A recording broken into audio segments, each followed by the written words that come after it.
Okay, so the next story is about a lady who shades a guy for texting her baby.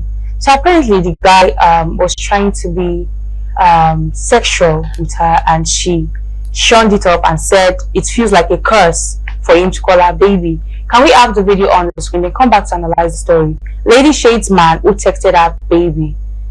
Thank you. Stay with us. From the first message you sent to me is totally insane. Even I say you they curse me, I swear. From a person, from a man I do not know from anywhere. It they irritate. In fact, it's on no. Hello Stephanie. My name is always boldly written on my social media bio, like Stephanie. Or if you even call me bros, hello bros, I will answer. Hello baby, they be like say you they curse me. Hello Steph. Hello bros. If you call me bros, I don't know. Is there any difference between me and a bros? So please don't call me baby.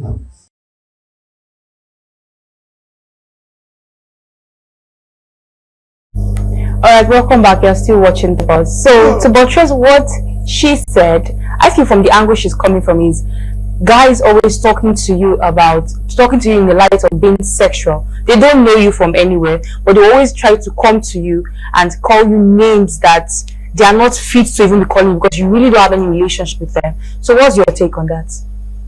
Yeah, hello babe is contextual. It depends on what he meant by hello babe.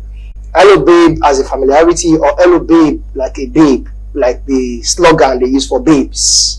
You know, so it depends on the contextuality of what the whole thing is all about. But you know, a lot of people are on social media anyway. You know, you find a lot of different people with different opinions, different personality, different ideologies. So somebody can. So you don't think there's anything wrong with worship? Yeah, that's why it's contextuality. People respond to things. People say things based. Like as I said, he said babes, as in someone can say hello babe. It might be a slogan and the fact that as a lady. You know, so I want us to go to the moral aspect. Yeah. Okay, the moral. Because that's what we're here. Because she's making a statement, and I think she's trying to just push moral out there. I do not know you, and you're addressing me as your dear. You're addressing me as your baby. Why? You're addressing me as your babe. There has to be a certain kind of relationship that we must have created and have to do that. That's what we're asking. Now, for a man, why would a man see a lady and just assume that it's cool to call her that? No, that's why I say a lot of people are on the social media. A lot of people with different thinking faculty. But when it talks about morality, it's a wrong ideology to do that. There's no familiarity. You don't have any relationship. You are seeing somebody on social media. Her name is there. Like she said, can you call me bros? You know, so just send message, direct the person until there's a familiarity or there's a relationship, not even familiarity. You know, so that's a wrong thing. On a moral basis, it's a wrong thing. No matter the contextuality of the nature of the whole thing. You know, so but it's just that on the social media you have different people with different opinions, with different ideologies. They just push their own out there, force it on you, try to superimpose it on you. But on a moral basis, is a wrong idea. Okay, so my question to you, sir. So what do you think this, because I want us to look at it from this light, because I have had conversations with other people concerning this and their own opinion about it, and it doesn't really sit well with my gender when you don't have this relationship with someone. They're like trying to go sexual. Some of them even go beyond calling you baby to something more intimate and asking you to do stuff for them online. So what's your take on this pertaining to the moral standards of this generation? Well, when we talk about the moral standard of this generation, it's a known fact, it's an established fact that standard of morality has gone deep down. That is all the word. But you see, the thing about people is that what somebody will do is not within your control. What is within your control is how you respond or react to what somebody else. So this person talking, I'm sorry, I'm not judging. I am not in any way judging. Has she in any way been projecting such things online that could give somebody, well, I wouldn't know whether that is the first message the person is sending to her and she is calling her babe. I wouldn't do. But let's assume that that is the first message. What kind of things has she been posting online that could give that person the impression that, oh, I can send this message to this person, my first message ever to her, and call her babe? Again, I'm not judging her. I don't know her. I don't know if she has done any such. But I'm just saying that sometimes we also need to benchmark our own actions and say, what am I projecting?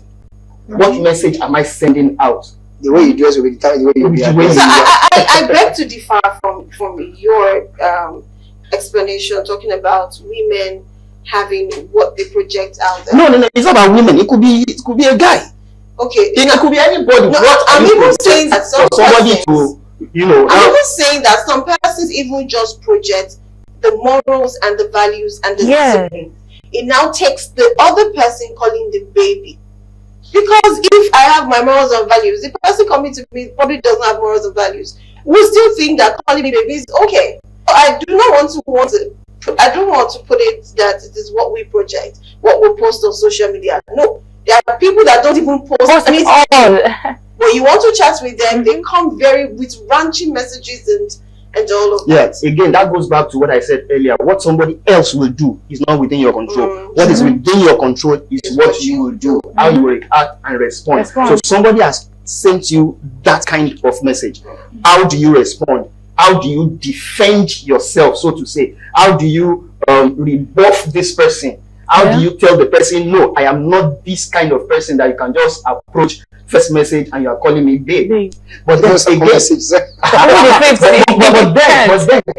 again, there are people also that will condone it, will flow along with it. Yeah. So whether you are the one doing it or you are the person it is being done to, you need to now know yourself, set the standard for yourself.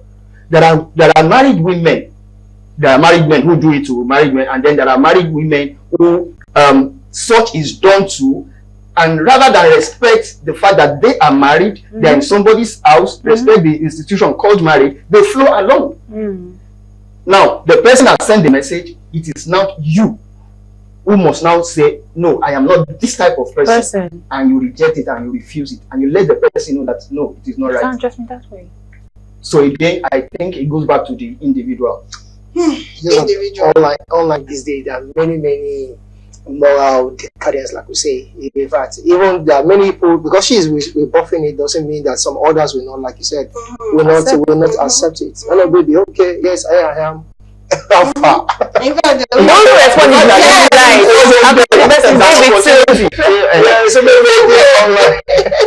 well, anyways, I guess I've analyzed that. So we just move over to the next trending video of a 14-year-old child admitting to taking hard drugs. Let's watch that video.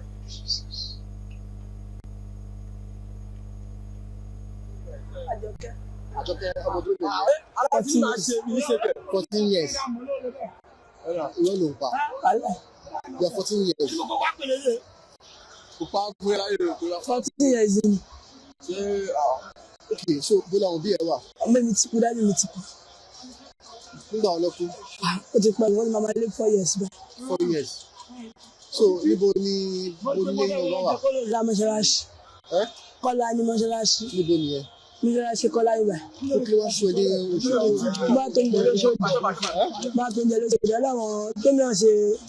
Mo tó ń jẹ́ náà àárọ̀ mi bíbá yìí lọ́dọ̀ ṣẹ̀dí rẹ̀ tí mo máa ń kiri ọmọ kan ń bọ̀ ní Spiro àti Ògùdó ọmọ yẹn tí mo wá mọ̀ iṣu ọmọ máa ń bá wọn ẹ̀rọ àti ọwájọ́ rìn àwọn àjọ ń ṣe ní fún wọn gbọ́n ọmọ ìgbẹ́jọ́ fún wa èmi náà bẹ̀rẹ̀ sí máa fa igbó lẹ́yìn igbó mi bẹ̀rẹ̀ sí máa fa pàrà lẹ́yìn èmi mọ̀ ọkàn bí fà. Igbó àti kí ló máa ń fà? Ara. Kí ló ń pè ní para? Ice. Kò ṣe gbọ́ pé ice yẹn òun ló dangerous jù. You go there. So, any man love to ice. Ice, one big. One billion. One big. Don't ice. So, why would you man you ice here? I like small ọkùnrin náà. A máa ní ọ̀fun àlọ́ tó wà fún àtúntò rẹ̀, tó wà fún àtúntò rẹ̀, tó wà kiri. A máa pa pọ̀, a máa lọ fira. ọmọ náà ni o. olóko láàrin bẹ́ẹ̀ni. ní 14 years old. ọmọ 14 years old. Kò mí ni. For me, ó mọ̀ pé according to the law of Nigeria, ẹni tó bá bá ọmọ 14 years old sùn, ó rape ẹ̀ ni. Orí báyìí. Orí báyìí. Ó ṣe jáde kò sí ọ̀rọ̀ èjì ló ṣe tó bá ṣe rí sí. Tó bá ṣe rí ni. Tó bá ṣe rí sí ni báwo. Mo ń bẹ̀ sọ̀rọ̀ tó bá ṣe rí sí ni báwo jẹ́ kí yé. Ṣé tí bá ní mi ṣe rí iṣẹ́ tí bá sọ fún yàn? Owó 14 years old ni mo ní ẹ̀mọ́ mo kó 14 years old ni. Ṣé àrí gbogbo mo ti wú ju ọmọ 14 years old rẹ̀ náà kọ́kọ́ ni mo pa ọ́ tẹ́lẹ̀ pé èjì méje 14 years old. So kí ni o wá ṣe tó fi rí báyìí? Under age ṣé lọ sí? Mo lọ school. O ju kámẹ́rà ẹ́. Mo lọ school. Ṣé ṣe lọ school? Mi lọ school mọ̀ kí ló wá ṣe tẹ̀lé kúrò school? Ó sọ̀kọ̀. Alápẹ̀jà ti kú bàbá ti kú náà. Tó kí ló wá fẹ́ ṣe pẹ̀lú ìgbésí ayé báyìí? Àtẹ̀bá lè help mi. Kí ló help you? Àtẹ̀bá lè ṣe bí wọ́n ní omi school. Àtẹ̀bá lè ṣe fún mi. That is so sad. Oh, well, we all know how Mushin is, you know how that area is. So that's why something like this can actually be going on. Now, looking at this girl's situation, is there a redemption? Is there a way that, of course, there is redemption, but is there a way that we can work things out to reduce the abuse of drugs in kids? Because among kids, rather, because I noticed that they are the easiest target. Because at this point, they're still trying to identify themselves. They're still trying what to do, how to propose themselves, place themselves in life. So they're easily taken away by the pressure from their friends, from the environment, and all of that. So what can we really do to make sure that we have such cases at a very minimal rate? Well, the case of this girl is really painful. I mean, I'm sure all of us here will agree that she does not even look like 14. Then the person doing the interview kept asking, are you sure you are 14 years old? Because in any way she does. And if truly that she's 14, it's really a painful situation. Because she does look like she's like 25 or even above. And then, of course, that may be as a result of the fact that she's been taking drugs. Maybe as a result of that. Even her voice, how deep the voice is. If she's truly 14, it's pathetic. But then again, she said that both parents are dead. They died 4 years ago. So that means she's been without her parents for about 4 years from around the age of... there may be questions around, what about the father's people? What about the mother's people? Is it that there is nobody around at all who could say, okay, this small girl, 10-year-old, and take her in? We don't know. How did she decide to leave Kola, like she said, and then move over to Oshodi? I also heard she mentioned Oshodi. Oshodi, Mushin. At what point? How did she decide that? And now, staying with somebody at that age, well, perhaps that person is also exposed to such lifestyle. That's why it's easy for him to bring that kind of young girl in, and maybe most likely also he's into drugs too. Because if he's not into drugs, by now he should know that this girl is into drugs and should probably have done something about it. But then that is the situation. So what can the government do? I'm sure I know that government, in terms of advocacy, there's a lot the government is doing in terms of advocacy. At the end of the day, government will not be able to knock on every door and be looking for, hey, are you into drugs? Come, let's rehabilitate you. So it gives the room for, hey, if you have this problem, you may have to be the one that will come out and seek for help. Again, this girl may not even know where to look for the help. The interviewer was asking her, so what do you want to do with your life? And then she was saying, if you can help me. He said, do you want to go to school? If you can send me to school, anything you can do to help me. So maybe what I would now think is government perhaps should set up such centers where people can go to, you know, in local governments, and where people can go to and say, this is my issue, this is my problem, I need help. And then in terms of the advocacy they are doing, don't just sit in offices. You should have people who go around, people to the who go to the field, people who go into the communities, areas where such things are rampant. You know, the Mushin, the Oshodi, go to the markets there and tell people this is available. You want to stop this, you are into this, you want to stop, you can go to so and so place from time to time, once in a month. Bring your, if it is your doctors, if it is your counselors, come to the market, stay there, have a stand, let people come and ask questions, and then tell what next to do. I think government can do a lot more in that regard, not just, you know, put advert or something on TV and expect that. How many of these people watch TV? How many of them watch TV? I completely agree with everything you've said. But now my question to you, Taz, what do you think can be done at this point? Because you already said a few things, so I really want to hear your take on this as well. Hey, it is the problem itself is what's happening to that lady is a symptom of the decadence of moral values in the society. Is the pointer, the drug issue is a pointer to the problem in our social system.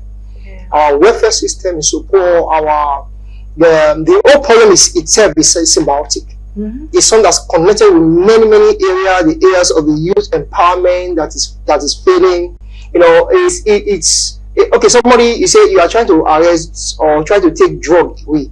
What about the rascality of those ones who are jobless, who are running around the streets, attack people at night?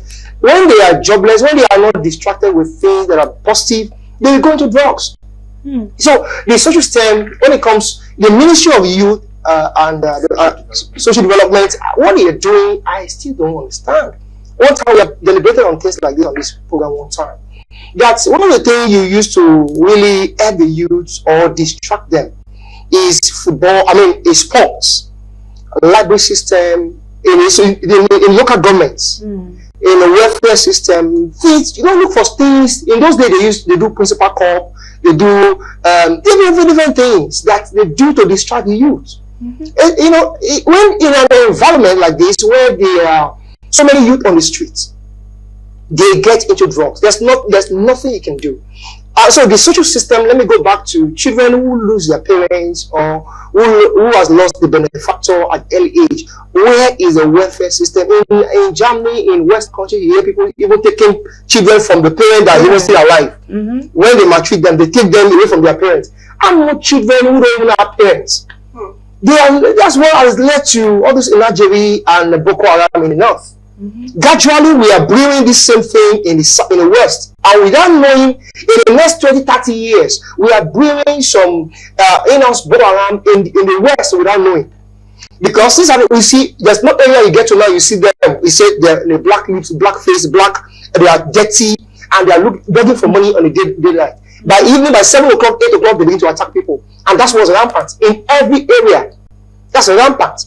Now, so government needs to do more than just advocating on drugs. They need to go to the nooks and crannies. They know Mushin as a place. They know that in Mushin there are different places. There are people who are selling and wholesales there. You know, so rather than arresting them alone, they need to now begin to get into build a system for the youth where they can get to help the youth to distract them from these social vices. You know, so it's a holistic, that's why I say it's symbiotic. It's holistic that they need to do for the youth. That's a youth empowerment and social development. They should watch out. They are doing a bit, you know, but they should watch out. Like this thing they are doing. They did at Egbeda here. That people can go and learn handworks and lots of that. Skill acquisition and lots of that. They should do more of such and put more sports in all of these things. There are many sports they can get them into. Gymnastics, the different things that the girls are not even represented out there. There are many of our youth who are out there. They should, like, they look at this one, 14-year-old, and that's why they get married early and they kill the husband. That's what's even rampant now. 14-year-old being married and they stab the husband, the guy in question. So there's a lot we need to do. There's a lot the government can do. So they need to break it down, look at the system, and see how they can help. Yeah, I completely agree with you. That's really a very, very sad story, and the government really needs to help out on this issue. So moving forward to the next story is a lady that sparked reaction or sparks debate as she shares her opinion on parenting choices. According to what she said it's inconsiderate and wrong on all levels for any parent to have only one child. So let's have the video on the screen. Then we'll come back to analyze the story. Stay with us. It's wickedness. Yes, it is wickedness for you to have only one child. It is inconsiderate and wrong on all levels for any parents or for parents to have only one child. Like, you don't know how lonely it can be being an only child. By all means necessary, please give your child a sibling. If you have medical issues and you're unable to give birth to another child, I am sorry, but please adopt. There are some states you go to, options are not quite expensive. Please adopt, please. You guys don't know how lonely it is for your child to be an only child. Have you ever had an only child as a friend before? They keep looking for a sibling in relationships, in friendships. They are desperate. It is even me that we have, my mom gave birth to 5 children. We will not see which, because sometimes the person they query, at least you can call the other person. 2 kids. Then imagine being an only child, you're going through life alone. You can't have somebody, a sister to call. Or maybe your parents fall sick, you're the only one that will carry your parents. No brother, no sister. We Africans, we don't like anything adoption, we don't like to hear them. But adopt. There are so many children in motherless babies' home that do not have a home. They don't have anybody to call daddy, they don't have anybody to call mommy. Go to any state that their own is not that expensive and adopt. Give your child a sibling. This life is too tough to do it alone. It is very lonely for your child. In case they don't tell you, they feel lonely. Do you know how therapeutic and healing it is for you to be going through stuff, or just be able to call a sibling and vent or share or gist or laugh? Friends never feel that void. They start looking for that closeness with a friend. I have a friend now that the mother died. He's the one that is going everywhere alone, no sibling. To say, you go to this place, the burial arrangements, it is just him. He's crying. There's no sibling to console him. There's no sibling to cry together. And our friends, now they come. When friends go and inside. Alright, welcome back. You're still watching The Buzz. So before I share my opinion about this particular topic, I want to hear your take on this, sir. Do you think society should dictate how many kids each family get to make or birth? My answer will neither be here nor there. There are countries around the world where government says, okay, husband and wife have one child. There are countries where they say, okay, this one child, we have practiced it for it, but looking at the way it is affecting our society, our economy, I think, okay, you people can start having 2 children now. Places like Japan, where they give certain number of children you can have. The report I saw recently, especially about Japan, they are closing down schools because they don't have enough children. Oh. Yeah, and then which by some years, according to the statistics, they will not have enough workforce. So they are coming, they will start having more children. But at individual level, I would say before you decide on whether you want to have 1, 2, 3, 4, you should think about. I mean, this is Nigeria. She's a Nigerian, so this is Nigeria. The way the economy is going, things are not likely to get cheaper.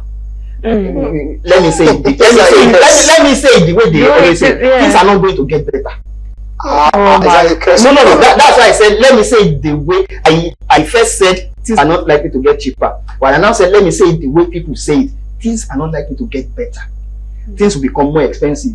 You know what it is now to buy all this children food, baby food and all of that. So in the next 1-2 years, they will become more expensive. It's a fact. Rent is not going down; it will go higher. Cost of transportation is not going down. Things will. So before you think of, okay, let me have 2, 3 children, you also have to think of the costs around.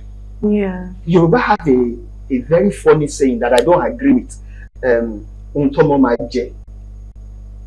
Ọlọ́run àṣẹ àbí àti ọ̀run ló máa ti mú wá. What the child will eat, the child will bring That's the most foolish and It's not dumb-based. true. The child doesn't bring anything from heaven. Dumb-based You ideology. are the one that will bring out money from your pocket From your to pocket. buy whatever that child. So you have to think about it. Mm-hmm. You have to think about it.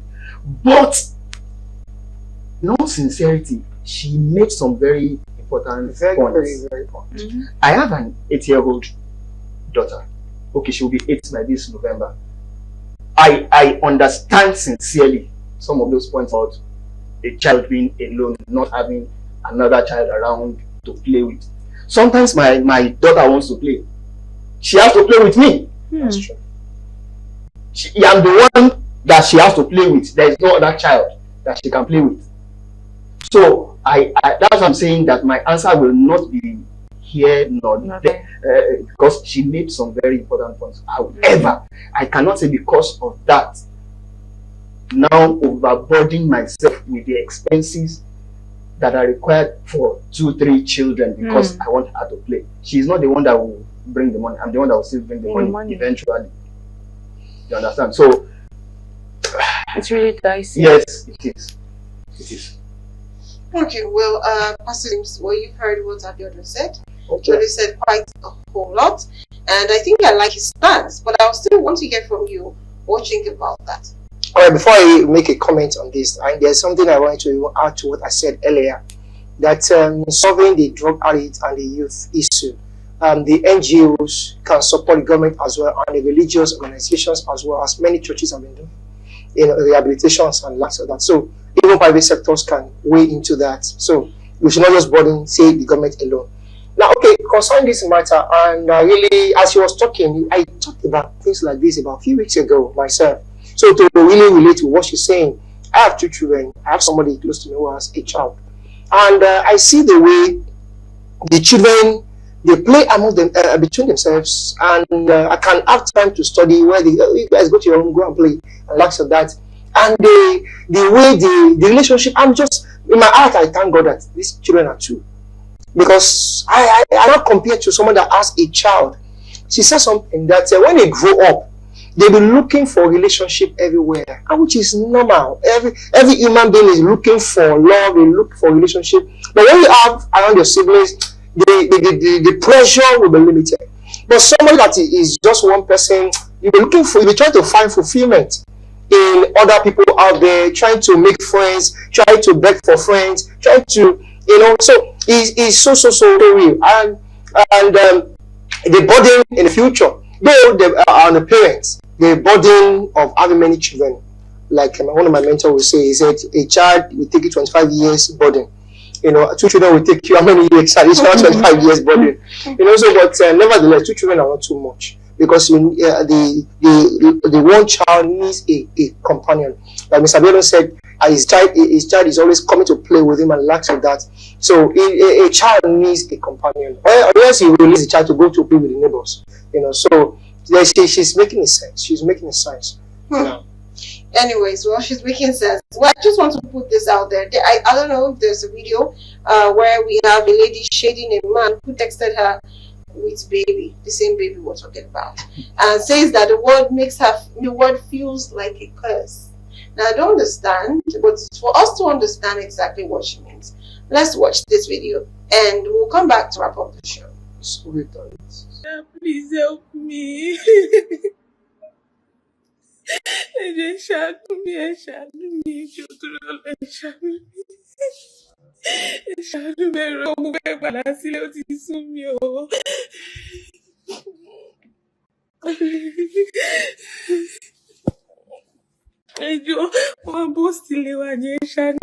Welcome back. Anyways, let's just wrap up the show. I would say this for the aspect of the previous video that we're talking about, where there was a debate about opinions on parenting and all of that. Now, I want to ask a question. If we want to look for a way forward in all of this, in just few words, what would you think is the way forward? In just few words, because we need to go. Let me start with you, Pastor James. The parents should have at least 2 children, at least not more than 2 or 3. But in the days of 4 or 5 children at past. So you don't agree for a parent having 1? You rather they go for 2? No. I don't agree with that. What if your financial capacity can only accommodate one child? What would they do? What about the future bearing on the child? What about the moral impact it may weigh on the child?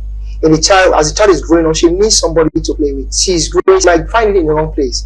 The fact that it doesn't happen to all the lone child, it doesn't mean that is. And they are, most of them are their spoiled. The parents over pampers them and lacks of that. This is my only child, don't let anything. And then they get spoiled and they begin to misbehave in the future. But with 2 children, you know that you spoil this one very well. You know that there's this thing you can close your eyes and spank them very well. Okay, how about you? Yes, like I still go back to what I said earlier. My position is neither here nor there. There is the need for children to have companionship, to have siblings. It helps them. It also allows you, the parents, time to be able to focus on other things and all of that. But then again, I will also still say, before you do it, think about the many, requirements of having three kids, children.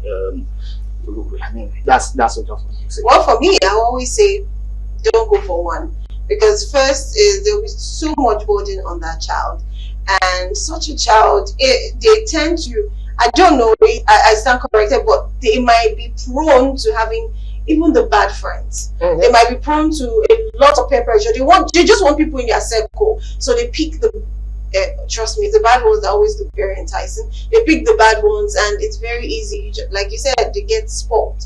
It's not that the parents are not helping. Even the outside world might not really be helping. Anyways, well, and again, for those who are probably even still struggling to even have just one, they don't say let me just have one. Definitely, God is going to hear your prayers.